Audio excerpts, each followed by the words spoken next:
आप सभी प्यारे व्यूअर्स का वार्म वेलकम है YT योर इंग्लिश ट्यूटर पे। मेरा नाम है अमन बहल। आज संडे है, कुछ खास करने वाले हैं, अपनी राइटिंग स्किल्स पे काम करेंगे। और कैसे करेंगे? आपके सामने खुला हुआ है जनसत्ता न्यूज़पेपर, इसका एडिटोरियल पेज। इसके एक एडिटोरियल को, हिंदी एडिटोरियल को इंग्लिश में लिखने की कोशिश करेंगे। राइटिंग स्किल्स कुछ और नहीं बल्कि आपकी थॉट्स को इंग्लिश में लिखने की प्रोसेस है। आपके दिमाग में कुछ चल रहा है, आपने इंग्लिश में लिख दिया, बस यही तो है राइटिंग स्किल्स।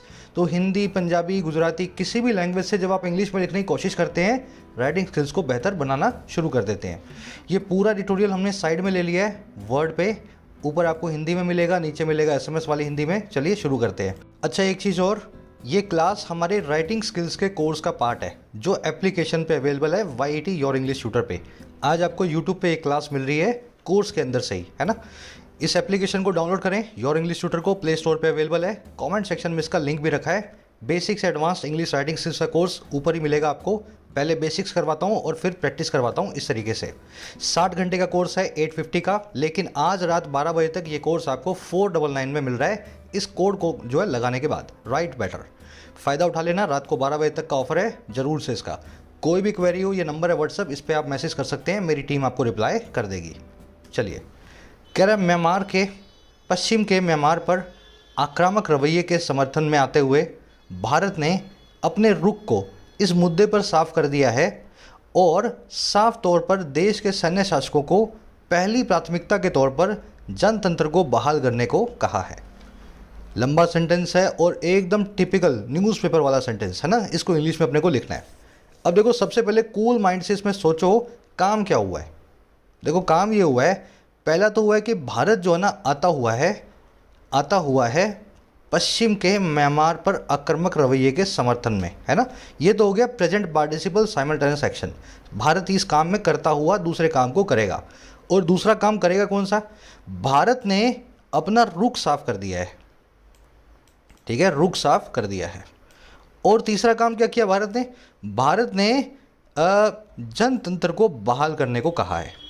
आपको ये चीज़ें पकड़नी होती है सेंटेंस में, किसने कौन से काम को किया। तो अब कैसे बनाया जाए? भारत को बोलते हैं इंडिया, ठीक है, इंडिया। द लगाऊं कि ना लगाऊं? कभी भी जोग्राफिकल लोकेशंस के आगे द ना लगाएं, किसी भी कंट्री के नाम के आगे, किसी भी कॉन्टिनेंट, किसी भी शहर या गांव के। इसकी कुछ एक्सेप्शंस हैं, वो आप अच्छे से जानते हैं कब लगाना होता है, ठीक है। तो इंडिया ने रुख साफ कर दिया है, इस मुद्दे पर अपना रुख साफ कर दिया है। अब इसको इंग्लिश में क्या बोले भाई? रुख, इंडिया हैज़ क्लीन्ड इट्स रुख ऑन द इशू, ऐसा लिख दे। इस मुद्दे पे तो ऑन द इशू, साफ कर दिया मतलब क्लीन्ड, और रुख का मतलब होता है अब निकाल लेंगे, है ना, ऐसा लिखे ना। ध्यान करें, हिंदी से इंग्लिश में लिखते हुए कुछ स्ट्रक्चर्स आपको फॉलो करनी होती है। अब ये रुख नाम का कोई वर्ड इंग्लिश में होता नहीं है, और होता है तो क्लीन इट्स रुख ऐसे नहीं बनेगा।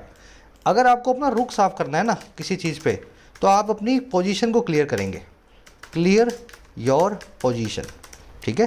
पोजीशन के लिए अपने पास सिनोनिम है स्टैंस, आया समझ में? तो इस तरीके से आप इस जो है फ्रेज को बनाएं, रुख साफ करना यानी क्लियर योर पोजीशन और स्टैंस। अच्छा, तो India has cleared its position या स्टैंस ऑन द इशू। लिख दें सब, ऐसा लिख दें ना, बिल्कुल ठीक लग रहा है देखने में। और अगर इसको और बेहतर बनाना है तो ऐसा लिखें, India has made it's stance on the issue clear, ऐसे लिखना चाहिए। क्लियर योर स्टैंस या और मेक योर स्टैंस क्लियर, इस तरीके से रुख साफ करने को इंग्लिश में लिखा जाता है। स्ट्रक्चर्स को नोट करते जाएं, बार बार यूज़ करोगे तभी दिमाग में बैठेंगी, नहीं तो मैंने बता दिया, आपने सुन लिया, बात खत्म, है ना, ऐसे नहीं होगा ये। चलो, तो India has made it's stance clear on the issue. अब देखो दूसरा काम क्या किया इंडिया ने, और लगा के बता रहे हैं, तो यहाँ लिख देते हैं एंड। इंडिया ने क्या कहा है? सैन्य शासकों को साफ तौर पर कहा है कि आप पहली प्राथमिकता के तौर पर, फर्स्ट प्रायोरिटी के तौर पे जनतंत्र को बहाल करें। तो इंडिया हैज़ सेड, ठीक है, या तो सेड यूज कर लो या टोल्ड यूज कर लो, है ना। India has made it's stance clear on the issue and India, अब यहाँ पे इंडिया अपने अंडरस्टूड है, हैज़ टोल्ड। अब देखो किनको कहा है? सैन्य शासकों को। सैन्य शासक का मतलब होता है मिलिट्री रूलर्स, और किस पर, देश के, मतलब यानी कि म्यांमार की बात हो रही है, तो मिलिट्री रूलर्स ऑफ म्यांमार। अच्छा क्या कहा है, आप क्या करें, आप जनतंत्र को बहाल करें। तो यहाँ पे लिख के बताएंगे इन्फिनेटिव से। जब भी किसी से कोई काम कहे ना तो टू इन्फिनेटिव को यूज़ कर लें। जैसे मैं आपसे रिक्वेस्ट कर रहा हूँ कि मुझे पानी ला के दो, I request you to bring me some water, ठीक है। अगर आप मुझसे कुछ कह रहे हो, मान लो जज साहब ने ऑर्डर किया कि इसको जेल में ले जाओ, तो जज ऑर्डर्ड द पुलिसमैन टू, अब देखो क्या करना है, जेल में लेके जाना है अपराधी को, to bring the accused behind bars. Jail में ले जाओ मतलब बिहाइंड बार्स, या जेल लिख दो, bring the accused to the jail. Bring लिख दो या सेंड लिख दो, send the accused to the jail. तो जिससे भी जो काम कहते हैं उस आदमी के बाद टू इन्फिनेटिव लगा के बता दें क्या काम आपने कहा है। बेसिक वाले कोर्स में आप सीख चुके हो इंग्लिश में, इस पे अलग से हमने क्लास की थी, काम को कैसे करवाया जाता है ना। तो has told military rulers of Myanmar, अब क्या कहा है कि जनतंत्र को बहाल करें, टू बहाल द जनतंत्र को बोलते हैं इंग्लिश में डेमोक्रेसी, ठीक है, डेमोक्रेसी। और बहाल करने को बोलते हैं रिस्टोर करना, किसी चीज़ को पुरानी अवस्था में लाना, ओल्ड स्टेट में लाना, यानी रिस्टोर करना, टू रिस्टोर द डेमोक्रेसी। अब ये कैसे करना है रिस्टोरेशन, पहली प्राथमिकता के तौर पर। अब देखो तौर पर, ये इसके लिए अपने पास इंग्लिश में एक वर्ड होता है एज, ठीक है, यहाँ लिख दें अपने, तौर पर यानी कि एज। तो किस तौर पे भाई, फर्स्ट प्रायोरिटी के तौर पे, पहली प्राथमिकता के तौर पे, तो एज फर्स्ट प्रायोरिटी, प्राथमिकता को बोलते हैं प्रायोरिटी।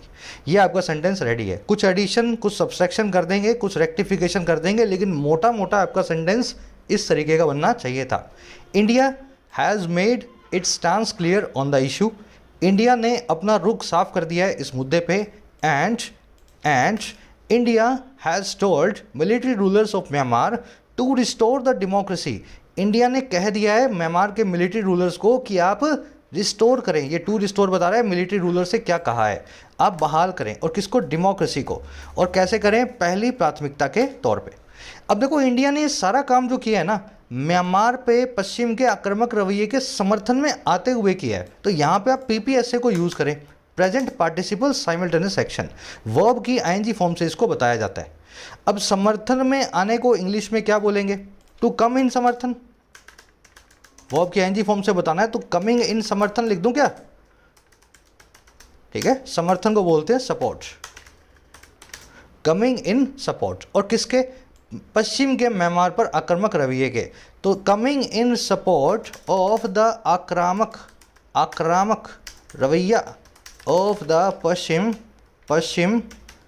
पश्चिम ऑन म्यांमार, ऐसा लिख दें।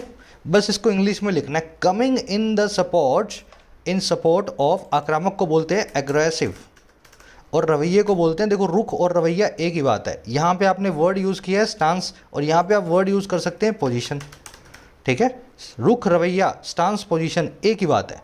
तो coming in support of aggressive position of the पश्चिम को बोलते हैं वेस्ट का डब्ल्यू बड़ा करें, क्योंकि ये कोई जोग्राफिकल लोकेशन नहीं है, ये एक इमेजनरी हमने बना रखा है। वेस्ट मतलब सारी वेस्टर्न कंट्रीज, तो द वेस्ट लिखा जाता है और इसका डब्ल्यू बड़ा रखा जाता है, position of the West on Myanmar.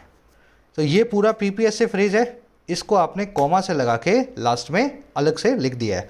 अगर इसी सेंटेंस को आप दूसरे तरीके से लिखना चाहो, इस पीपीएसए को आप मूव कर सकते हो यहाँ से। आप क्या करें, ये पूरा का पूरा फ्रेज शुरू में ले आएँ, कोई दिक्कत नहीं है, यहाँ पे लाओ और इसके आगे लगा दो कॉमा, यहाँ पे ऐसे कुछ इस तरीके से, और इसके बाद इंडिया को यहाँ पे कर दो ऐड, बाकी वाले फ्रेज को। दोनों ही तरीके से सेंटेंस लिखा जा सकता था, पीपीएसए शुरू में और पीपीएसए लास्ट में भी आ सकता था। चलो अब इसमें एक दो कमियां हैं वो मैं दूर कर देता हूँ, देख लूँ पहले मैं खुद भी। India has made its stand clear on the issue and has told military rulers of Myanmar to restore the democracy as first priority. First के आगे द लगाएं, the first, the second, the third. याद रखें जब भी adjectives आपको first second third वाला use करने के लिए आपके पास आया हो, तो चाहे कोई भी हो, पहला दूसरा पांचवा दसवां, द लगा के बताया जाता है। कमिंग इन सपोर्ट, तो यहाँ पे फिर से द लगाना है, सपोर्ट से पहले भी आप जानते हैं और प्रेपोजिशन से अगर दो नाउन्स मिले हों तो पहले वाले नाउन के पहले एक डिटर्मिनर होना चाहिए, अगर ना हो तो द को चिपका दिया जाता है। चलिए आगे बढ़े। नेक्स्ट सेंटेंस पे आ जाओ। ये सारे नोट्स हैं आपके, है ना, इनको नोट कर सकते हो आप। ये चीज़ें आपको बाद में लॉन्ग टर्म में काम आती हैं। अभी तक ऐसा माना जा रहा, अलग से ले लेते हैं इसको। अभी तक ऐसा माना जा रहा था कि साझा इतिहास रखने वाले करीबी पड़ोसी होने के नाते भारत म्यांमार में मिलिट्री तख्तापलट के मुद्दे पर चुप था और सैन्य शासकों से रिश्ते नहीं बिगाड़ना चाहता था। तो अभी तक ऐसा माना जा रहा था, तो अभी तक के लिए अपने बोलते हैं अनटिल नाउ, लिख देते हैं यहाँ पे अभी तक, अनटिल नाउ। इसमें गलती क्या करोगे आप, टिल में टी डबल एल लगाओगे। डबल एल मत लगाना, सिंगल एल आता है अनटिल में। अगर टिल लिख रहे हो जो कि थोड़ा इनफॉर्मल होता है, तब तो डबल एल इसमें आता है, लेकिन अनटिल में डबल एल नहीं बल्कि सिंगल एल लगाया जाता है। तो अनटिल नाउ। अब देखो ये एडवर्बियल फ्रेज ऑफ टाइम है, कब तक, अभी तक। जब भी एडवर्बियल फ्रेज ऑफ टाइम से आपका सेंटेंस शुरू हो रहा हो, आप उसके बाद कॉमा जरूर लगाएं, ठीक है। Adverbial phrase of time, adverbial phrase of place, manner, कोई भी एडवर्बियल फ्रेज अगर सेंटेंस की शुरुआत करता है तो उसके बाद कॉमा लगाया जाता है। तो अनटिल नाउ के बाद में हमने कॉमा लगा दिया, पंक्चुएशन क्लास में सिखा चुका हूं आपको मैं। अब हुआ क्या, ऐसा माना जा रहा था कि, देखो सेंटेंस में काम क्या क्या हुए हैं। पहला तो ऐसा माना, अभी तक ऐसा माना जा रहा था, पहला काम तो हुआ ये। दूसरा काम क्या हुआ है, ऐसा होने के नाते भारत जो है ना, भारत इस पूरे तख्तापलट के मुद्दे पे चुप था, और यही भारत और कंजंक्शन के बाद सैन्य शासकों से रिश्ते नहीं बिगाड़ना चाहता था। तो इंडिया ने दो काम किए हैं, एक तो इंडिया चुप था, एक रिश्ते नहीं बिगाड़ना चाहता था। और होता कैसे ये काम सारा, ऐसा होने के नाते, करीबी पड़ोसी होने के नाते। और दूसरा काम हो रहा है अभी तक ऐसा माना जा रहा था। तो अनटिल नाउ मतलब अभी तक ऐसा माना जा रहा था। इसको इंग्लिश में कैसे लिखा जाए, देखो इसको लिखना पड़ेगा आपको पैसिव वॉइस में। मैं आपको लिख के बताता हूँ, इट वॉज बीइंग बिलीव्ड। अब मैं यहाँ पे एक्टिव पैसिव नहीं करवाऊंगा आपको, ये वॉज बीइंग प्लस में वर्ब की थर्ड फॉर्म क्या है ऑलरेडी, अगर कोर्स में हो तो आप ऑलरेडी जानते हो, और यूट्यूब पे हो तो भी अपने बेसिक्स में कर चुके हैं एक्टिव और पैसिव को, है ना। इट वॉज बीइंग बिलीव्ड का मतलब है, इट मतलब ऐसा, वॉज बीइंग बिलीव्ड मतलब माना जा रहा था, पास्ट में, कंटिन्यूस में, पैसिव वॉइस में। अब क्या माना जा रहा था, दैट वो ये। अब दैट के बाद बता दो पूरी बात। भारत तख्तापलट के मुद्दे पे चुप था, तो इंडिया वॉज चुप ऑन द मुद्दा ऑफ तख्तापलट। और कहाँ पे ये तख्तापलट है, मिलिट्री तख्तापलट, है ना, मिलिट्री तख्तापलट। और कहाँ पे, इन म्यांमार। अच्छा दूसरा काम क्या है भाई, इंडिया ने क्या कर दिया, क्या गलती कर दी। इंडिया सैन्य शासकों से रिश्ते नहीं बिगाड़ना चाहता था, and India did not want to बिगाड़ना इट्स रिश्ता विद सैन्य शासक मतलब मिलिट्री रूलर्स। ऐसे ही होगा ना। अब इसको इंग्लिश में लिख देना, बड़ा आसान है लिखना। इंडिया वॉज चुप को बोलते हैं साइलेंट, ठीक है। और भी अच्छे वर्ड है, टैसीटर्न भी है, साइलेंट को यूज़ करें, नॉर्मल सा वर्ड है, जानते भी होंगे आप। इंडिया वॉज साइलेंट, मुद्दे को बोलते हैं इशू, ठीक है। और मिलिट्री तख्तापलट को बोलते हैं मिलिट्री कू, ठीक है, कू, इसमें पी लगा होता है, लास्ट में साइलेंट होता है। India was silent on the issue of military coup in Myanmar, है ना, म्यांमार। इसकी स्पेलिंग सही कर दें, अ लगा देना मिलिट्री कू से पहले, क्योंकि कू अकेला है, एक है, सिंगुलर नाउन्स अपने पहले हमेशा अ को लेते हैं। अच्छा, and did not want to बिगाड़ने को बोलते हैं स्पॉइल करना।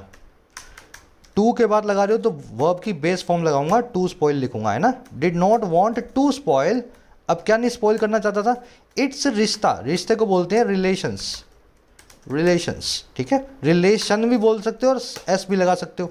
रिलेशंस लगाने का मतलब है कई तरह के रिश्ते हैं म्यांमार से, हमारे हिस्टोरिकल टाइज भी हैं, हमारे जो है कल्चरल टाइज भी हैं, इकोनॉमिक टाइज भी हैं, डिफेंस टाइज भी होंगे, तो अलग अलग टाइप के रिश्ते हैं। तो रिलेशंस, और रिलेशन लिख रहे हो तो मतलब ओवरऑल एक रिश्ते की बात कर रहे हो।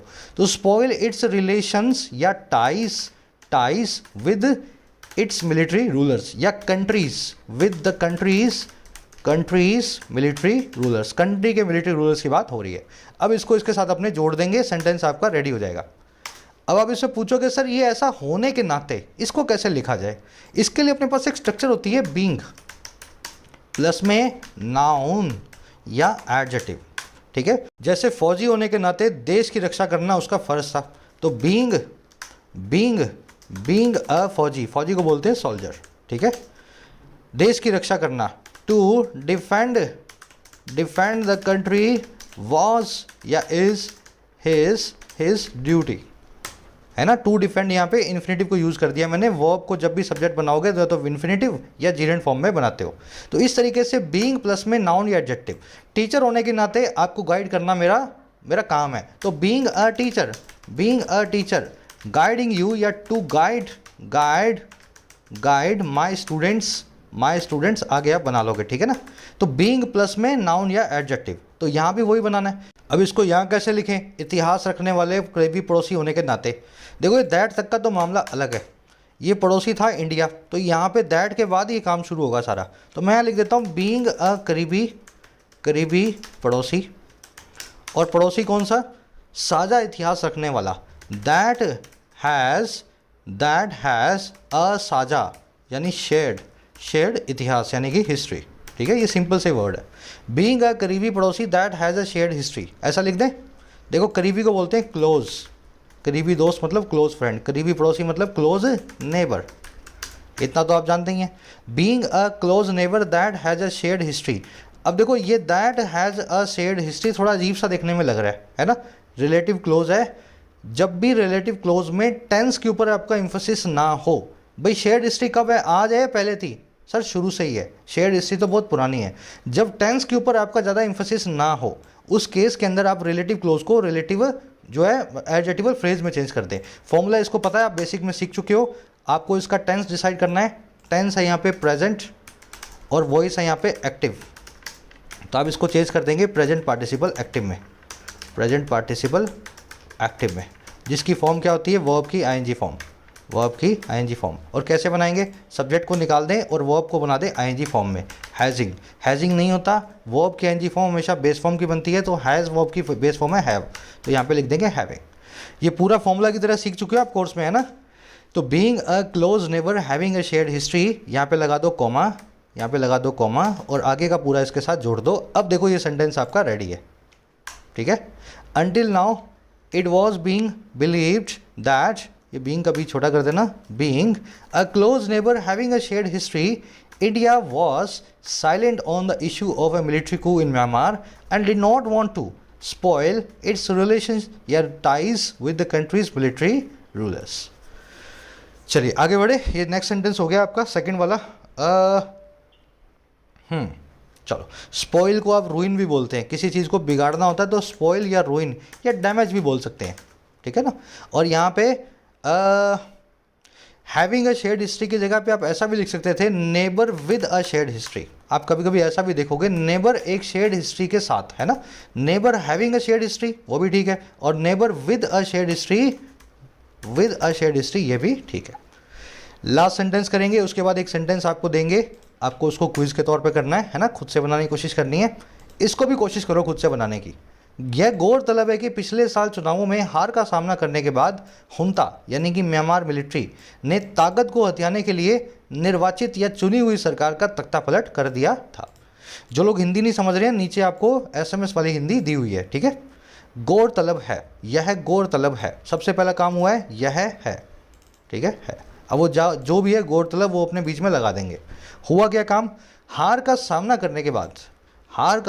करने के बाद परफेक्ट पार्टिसिपल, जो हुंता है ना, हुंता, उसने इस काम को करने के लिए, सत्ता को हथियाने के लिए निर्वाचित सरकार का तख्तापलट कर दिया था। आ रहा है समझ में, काम यहाँ पे यही हुआ है, यह गौरतलब है और हुंता ने तख्तापलट कर दिया था। अब कैसे बनाए, तो यह गौरतलब है तो इट इज़, यह है, और क्या है गौरतलब, गौरतलब को बोलते हैं नोट वर्दी। गौरतलब मतलब जिसकी तरफ ध्यान खींचा जाए, जिसको नोट करना जरूरी हो, इट इज़ नोट वर्दी, ठीक है। अब देखो क्या नोट वर्दी है, दैट वो ये कि हुंता ने तख्ता पलट कर दिया था। अब देखो हुंता को इंग्लिश में लिखते हैं जुंता, ये जे है ना, इसको एच प्रोनाउंस करते हैं, ठीक है, इसको एच प्रोनाउंस करते हैं, लेकिन लिखा जाता है जुंता और बोला जाता है हुंता, ठीक है। तो हुंता यानी कि म्यांमार मिलिट्री, यहाँ लिख दो म्यांमार मिलिट्री। अब इसने क्या किया था, तख्ता पलट कर दिया, और कब किया, पिछले साल हार का सामना करने के बाद। तो हुंता डिड तख्ता तख्ता पलट, ठीक है। और किसका? ऑफ द निर्वाचित सरकार, ऐसे लिखूं। निर्वाचित को बोलते हैं इलेक्टेड। एक सेकंड रुक जाओ, शायद शिफ्ट खराब हो गया इसका। ठीक है, इलेक्टेड, और यहाँ पे लिख दो गवर्नमेंट, है ना, गवर्नमेंट। और तख्ता पलट को बोलते हैं वैसे तो कू होता है तख्ता पलट, लेकिन वो फॉर्म में अब तख्ता पलट करवाना है आपको, है ना, तो इसको बोलते हैं इसके लिए एक अच्छा वर्ड था यार, टॉपल, ठीक है। तो टॉपल्ड, देखो तख्ता पलट नाउन फॉर्म में होता है कू, तख्ता पलट नाउन फॉर्म में कहलाता है कू, ठीक है। लेकिन तख्ता पलट करना मतलब यानी कि वर्ब फॉर्म में बात हो रही है, तो इसके लिए अपने पास एक वर्ब है टॉपल मतलब एकदम सरकार वरकार जो है गिरा देना, ठीक है ना। तो मिलिट्री या जुंता टॉपल्ड द इलेक्टेड गवर्नमेंट। अब क्यों किया उसने काम? सत्ता को हथियाने के लिए, ताकत को हथियाने के लिए, तो टू हथियाना द पावर, ठीक है। हथियाने को बोलते हैं सीज, SEIZE, ठीक है। सीज, किसी चीज़ को हथियार लेना, तो टू सीज पावर। इतना मामला सेट है, इस पूरे को जोड़ दो। अब देखो ये काम इसने किया कब? ये काम किया उसने पिछले चुनावों में हार का सामना करने के बाद। जब भी एक काम करने के बाद दूसरा काम होता है तब आप यूज़ करते हैं परफेक्ट पार्टिसिपल को। पार्टिसिपल सीख चुके हो ना अच्छे से कोर्स में। परफेक्ट पार्टिसिपल यानी बताता है हैविंग प्लस में V3, ठीक है, V3। खाना खाने के बाद टीवी देख रहा था, having finished my dinner I was watching TV. अब हार का सामना करने के बाद हुंता ने तख्ता पलट कर दिया, तो हैविंग यहाँ पे कॉमा लगा दो और यहाँ पे लिख दो हैविंग। अब देखो हार का सामना करना, हैविंग फेस्ड द हार, और कब? पिछले चुनावों में, इन द लास्ट इलेक्शंस, यानी पिछले साल जो चुनावों में, इन द इलेक्शंस लास्ट ईयर, ठीक है। हैविंग फेस द हार, अब हार को बोलते हैं defeat, in the elections last year. बस मामला सेट है इतना। It is not worthy that junta या junta Myanmar military toppled the elected government to seize power having face defeat in the elections last year. अब इस sentence में आप आगे पीछे करके इसको कई तरीके से लिख सकते हैं, जैसे कि ये पूरा पार्टिसिपल जो फ्रेज है ये शुरू में भी आ सकता है। देखो मैं इसको उठाता हूँ और इसको यहाँ रखता हूँ, और पार्टिसिपल फ्रेज को, ये परफेक्ट पार्टिसिपल फ्रेज को मैं कहाँ लेके आ रहा हूँ? मैं यहाँ पे ला रहा हूँ जुंता से पहले, ठीक है। ये इट इज़ नॉट वर्दी, ये तो अलग चीज़ है, इससे पहले मत ले आना, ये तो अलग चीज़ है। इसके बाद जो क्लोज आ रहा है ना, इस क्लोज का पार्ट है पार्टिसिपल फ्रेज, तो यहाँ रख दो इसको। तो it is not worthy that having face defeat in elections last year, यहाँ पे लगा दो कॉमा, जुंता टॉपल्ड द गवर्नमेंट। अच्छा, एक तरीका और है लिखने का इसको, आप यहाँ पे ये टू सीज पावर किस काम के लिए किया भाई? हथियाने के लिए पावर को। तो टू की जगह पे आप लिख सकते हो in order to seize power, याद है ना, टू इन ऑर्डर टू। अच्छा, इसकी जगह ऐसा भी लिख सकते हो इन अ बिड टू, इसकी जगह ऐसा भी लिख सकते हो सो एज टू।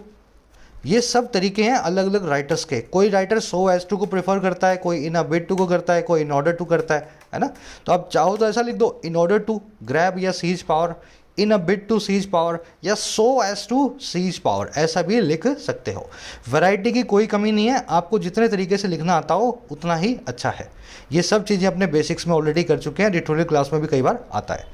चलिए ये रैपअप करेंगे अपने सेशन को। अच्छा लगा हो तो एक लाइक और एक शेयर जरूर से देना। मैं कहना भूल जाता हूँ, लेकिन आपको पता है ऐसा कंटेंट मैं लाने की कोशिश करता हूँ। ला पाता हूँ या नहीं ला पाता हूँ मुझे नहीं पता, लेकिन कोशिश करता हूँ जो यूट्यूब पे कभी ना आया हो।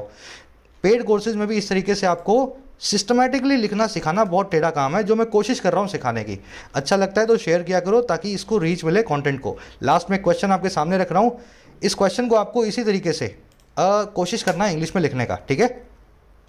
इस पूरे मामले पर भारत का रवैया साफ बनाने वाली बात यह है कि भारत के विदेश सेक्रेटरी हर्षवर्धन श्रृंगला ने अपने म्यांमार दौरे पर यह कहा कि म्यांमार की सरकार लोगों की इच्छा के हिसाब से होनी चाहिए, ठीक है। कोशिश करें इस सेंटेंस को इंग्लिश में लिखने की, कमेंट सेक्शन में पोस्ट करें। मैं भी पोस्ट कर रहा हूँ, मेरा भी चेक करना और अपने वाले से मैच करना। लिखोगे नहीं तो बनेगा नहीं कुछ भी, याद रखना। स्विमिंग हमेशा स्विमिंग करोगे तब सीखोगे, राइटिंग, स्विमिंग, साइकिलिंग जब तक करोगे नहीं ना इन कामों को, ये काम कभी भी आप जो है कर नहीं पाओगे। अच्छा, जिन लोगों को सिस्टमेटिकली सीखना है बिल्कुल बेसिक से, है ना, वो आप कोर्स में एनरोल हो सकते हो। ऐप का लिंक अवेलेबल है फर्स्ट कमेंट में। आज रात तक कोर्स पे जो डिस्काउंट है उसका फ़ायदा ले लेना, राइट बेटर कोड को लगा करके। कोई भी क्वेरी हो, ये नंबर है व्हाट्सअप, इस पर आप मुझे मैसेज कर सकते हैं। और हाँ, कोर्स अगर लेते हो ना तो सीखने के लिए आया करो, कोर्स को लेकर के रख मत लिया करो। ये कोर्सेज सेल करने के लिए नहीं है, बहुत मेहनत लगती है इनमें। ये 500 रुपये में कोर्स बेच रहा हूँ, बाजार में कहीं नहीं मिल रहा। सिर्फ इसमें इतना ही रखता हूँ कि मेरी कोर्स निकल जाए। अगर आप मेरी कोर्स निकाल करके कुछ फ़ायदा नहीं ले रहे हो तो इस कोर्स को बनाने का मेरे लिए कोई भी ऑब्जेक्टिव नहीं है। तो लेने अगर आते हो तो सीखने के लिए आया करो, मेहनत किया करो कोर्स में, ऐसे ले करके साइड में मत रख लिया करो। चलिए, अंटिल देन साइनिंग आउट।